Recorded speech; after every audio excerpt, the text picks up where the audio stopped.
When I pulled into Poudre Park, Larimer County Emergency Services were at the Columbine.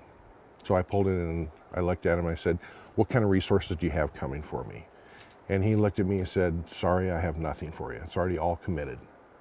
So I knew at that point in time that everything was going to be borne on our shoulders as volunteers for the fire department. We went to work. We had about 20 of our firefighters from Poudre Canyon on scene, and we just went to work. And being a very poorly funded fire department, we had limited amount of hose, so we would deploy our hose around the structure, do protection, extinguish the fire around the home, do some backfiring, and then we had to pick up the hose and move to the next home. So it was very labor intensive, and the volunteers did a bang up job, and we saved numerous homes down in the Poudre Park area.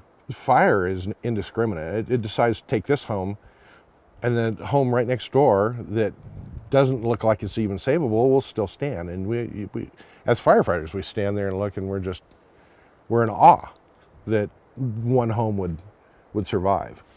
But as far as having control, rarely in a wildfire, especially with the conditions we had at the time, do you ever feel under control.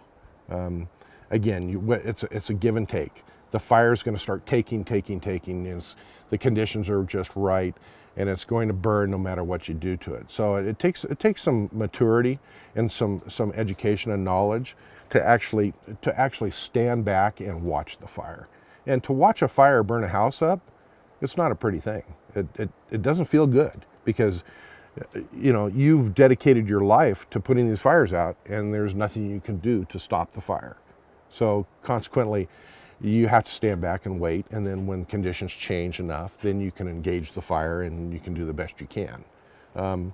So I guess you have a little bit more control being here behind the fire lines, but there's still times when you have no control whatsoever. And quite honestly, that was the hardest part for me on this particular fire. When I was a professional firefighter in California, I was hired to do a job. And so consequently, we'd have a fire. I would respond to the fire. I would put the fire out, and I would inform the folks, unfortunately, that you've lost your home or whatever. And typically that wasn't my job unless it was a single family residence that was on fire. Here in the canyon is different. I have a personal relationship with the people that live here. They're my friends, my neighbors, and to watch their homes burn was very painful for me. You can still see I'm still worked up about it. And unfortunately, during those meetings, those public meetings, I knew a good number of the homes that were lost, but we had a consensus among the fire chiefs that we wouldn't divulge the information until we had 100% knowledge of exactly what was standing and what wasn't. And it took a week or 10 days to figure that out. I can't remember exactly how long it was. But the fact is that we wanted to make absolutely sure that, gosh, can you imagine if you told somebody that they still have their house standing and in fact it burned down? That'd be horrible. So we went to great lengths to make sure that we had accurate information. And then we wanted to share that information with the folks. We did what we did. I don't even remember what we called it now, but we basically pulled people out of the large group. If we had 3,000 people there, we would say, okay, the folks that live in Falls Creek and Boyd Gulch, we're going to meet in this side room. And it's at that point in time that we informed the people that they either had their home or lost their home. And that was very painful. Yeah. The folks that live in this community live here for a reason.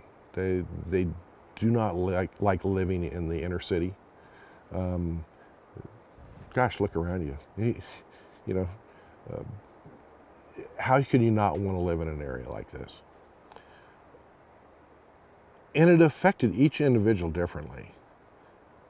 For example, we have some folks that live in the canyon that as soon as they got back in their house and they saw what happened, they just could not contend with living in an area where every day you wonder whether or not your house is going to burn down or whether or not a flood's going to come through.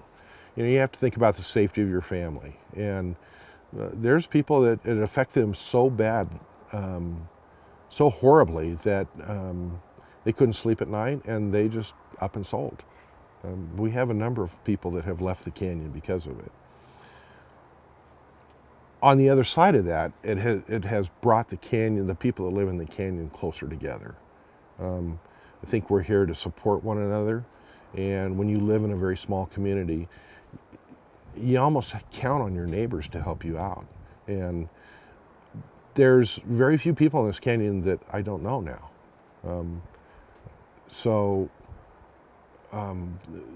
There's a kinship now, the people that have remained. There's still some scars. There's people that are still scarred from it, and it'll take a lot of years for those scars to go away.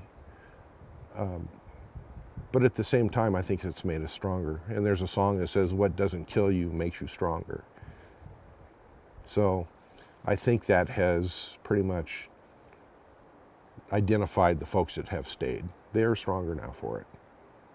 So, but yeah, also have to remember that, it all, once you had the fire, then the next thing was floods.